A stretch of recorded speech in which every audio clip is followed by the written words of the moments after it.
LLC tutorial for absolute beginners. All you need to know about a limited liability company. Watch this video to find out how a limited liability company, LLC, provides protection from personal liability for business debts, just like a C corporation or S corporation.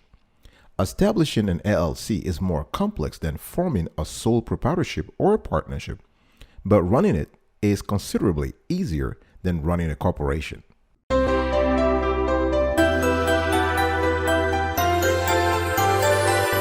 Welcome back, folks, to another edition of Sweetie Kiwi. How you doing today? Haha, I'm doing fantastic. If you were to ask me, I hope you are doing as great as I am. And if you are, go grab a cup of coffee or tea or vodka. Let's roll.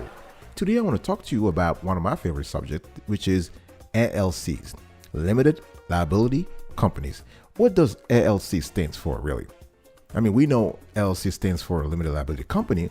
A limited liability company is a business entity that is separate from its owners, like a corporation. However, unlike a corporation, which must pay its own taxes, an LLC is what tax experts call a pass-through tax entity. In other words, the profits and losses of the business pass through to its owners, who then report those profits and losses on their personal tax returns, just as they would if they own a partnership or sole proprietorship. Some people mistakenly think that LLC stands for limited liability corporation, but it's not. This is not a corporation. An LLC is not a corporation. So forming and running an LLC is less complex and requires less paperwork than a corporation. Now, let me talk to you a little bit about the main features of an LLC. Number one, limited personal liability. So like shareholders of a corporation, all LLC owners are protected from personal liability for business debts and claims. So if there is a problem, if the business can't pay its debts, the creditors are not coming after the personal assets. They cannot come after the personal asset of the LLC owners, right? So this means, again, if the business itself cannot pay a creditor, I'm talking here a supplier, a lender, or a landlord, the creditor cannot legally come after the LLC. They cannot come after the LLC member's house, cars, or other personal possessions.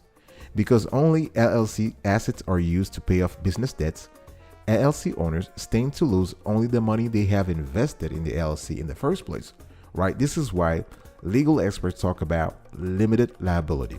The liability is limited to what they have invested in the business. Now, here are some exceptions to the concept of legal liability. Now, a lot of LLC, if not all LLC owners, enjoy limited personal liability for many of their business transactions, but this protection, courts have found in the past, is not absolute. Now, this drawback, though, the drawback of limited liability is not unique to LLC. However, the same exceptions apply to corporations, right? So an LLC owner can be held personally liable if he or she personally and directly injures someone, personally guarantees a bank loan or a business debt on which the LLC defaults, fails to deposit taxes withheld from employees' wages, intentionally does something fraudulent, illegal, or reckless that causes harm to the company or to someone else, or treats the LLC as an extension of his or her personal affairs rather than as a separate legal entity. So the last exception is very important. It's the most important. If owners don't treat the LLC as a separate business, a court might decide that the LLC doesn't really exist and find that its owners are really doing business as individuals who are personally liable for their acts. So if you are thinking about forming an LLC and you want to avoid this sort of issue, make sure that you and your co-owners act fairly and legally. In other words, you do not conceal or misrepresent material facts or the state of your finances to vendors, creditors, or other outsiders. You want to fund your LLC properly, so you invest enough cash in the business so that your LLC can meet foreseeable expenses and liabilities. You want to keep LLC and personal business separate. This is critical. So you want to get, for instance, a federal EIN EIN stands for Employer Identification Number. So you open up a business-only checking account and you keep your personal finances out of your LLC accounting books. Also, make sure you create an operating agreement. So having a formal written operating agreement lends credibility to your LLC's separate existence. Now let's extend the whole protection here, and let's talk about business insurance, which offers additional protection. Now, a good liability insurance policy can shield your personal assets when limited liability protection does not. For instance, if you are, let's say you are a gardener, you're a landscape artist, right? You take care of people's lawns and backyards, and you accidentally injures someone while working, your liability insurance policy will cover you. Insurance can also protect your personal assets in the event that your limited liability status is ignored by a court. Now, remember, as I said, in the last few years, courts have been moving away from this separate existence that was granted to LLCs in the last decades. So if court starts ignoring your limited liability status, that's kind of bad. But if you have insurance, you can mitigate that. So besides protecting your personal assets in such situation, insurance can protect the LLC's assets from lawsuits and claims. But your LLC in itself will not be protected if it doesn't pay its bills, right? I mean, commercial insurance usually does not protect personal or corporate asset from unpaid business debts, whether or not they're personally guaranteed. I'll be right back right after this. Don't go anywhere.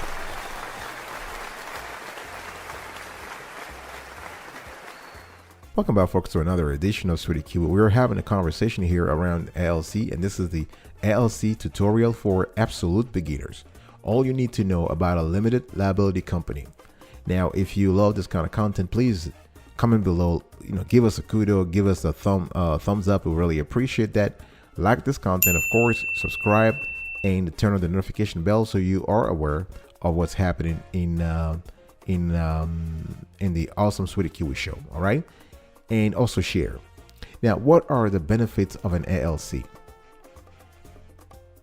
You have personal asset protection. I sort of started alluding to that in the last section here. So an LLC provides its owner or owners with limited liability. That means that you, the owner here, are generally not personally liable for any debts incurred by your LLC business or most business related lawsuit. So because you're not personally liable, creditors or people who file lawsuit against your LLC, they cannot collect against your personal asset like your personal bank account, personal car or home or machinery. They are limited to collecting from your LLC's asset like your LLC bank account. Now remember though, as I said earlier, that you have to make sure that in appearance and in fact, the separation of legality, the separation of your personal affairs from your business affairs is clear enough so the court can grant you that personal asset protection. The second benefit of an LLC is what I spoke about earlier, the pass-through taxation. LLCs generally provide their owners with pass-through taxation, right? So the profits and losses that the LLC incurs or generates pass through the business to the owner's personal tax returns. So such profits are taxed at the owner's personal tax rates. For example, and let's just kind of break this down into two here. Single member LLCs, what is called SMLLCs, they are usually taxed the same as sole proprietorships. The owner reports the LLC profits, losses, and deductions on the Schedule C of Form 1040 when he or she files his or her personal return. So an LLC with two or more members is usually treated like a partnership for federal tax purposes. Again, in this case, profits or losses are reported on the owner's personal returns and taxed at the personal rates. Because now, if you think about it, LLCs are usually pass-through entities, right? That we have already established here. Their owners can qualify for the special pass-through tax deduction created by the Tax Cuts and Jobs Act. So this deduction took effect in 2018 and is scheduled to continue through 2025. This is an income tax deduction of up to 20% of the net business income earned by the pass-through business. Now, let's talk about another benefit, simplicity.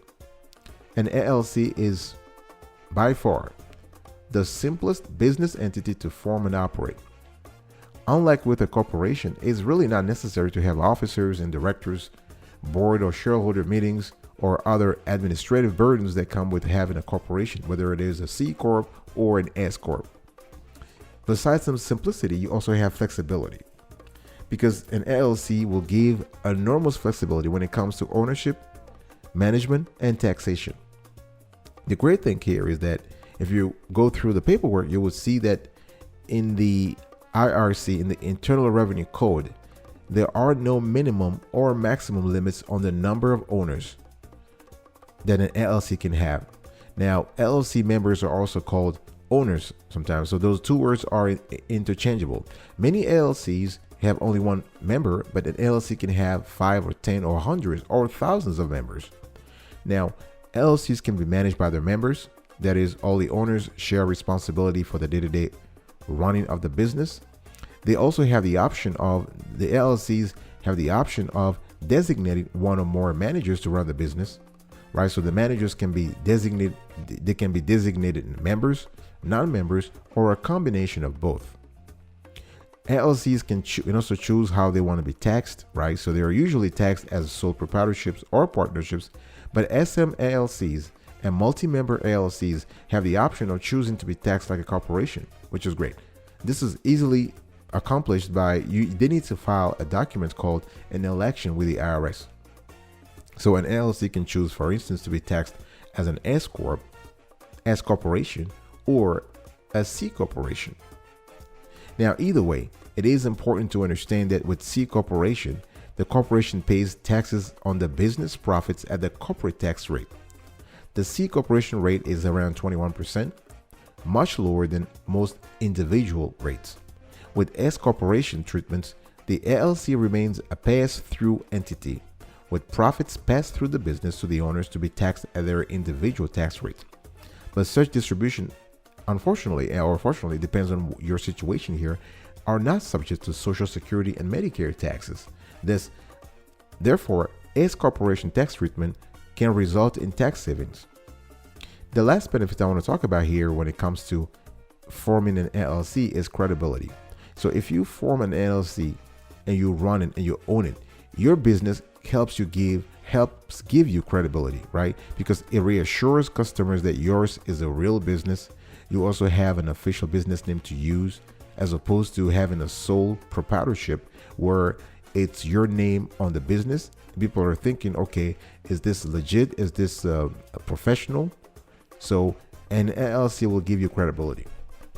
I'll be right back right after this. Don't go anywhere.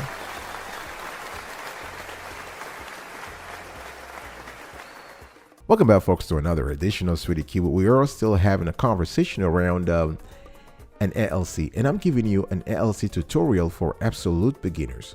All you need to know about a limited liability company.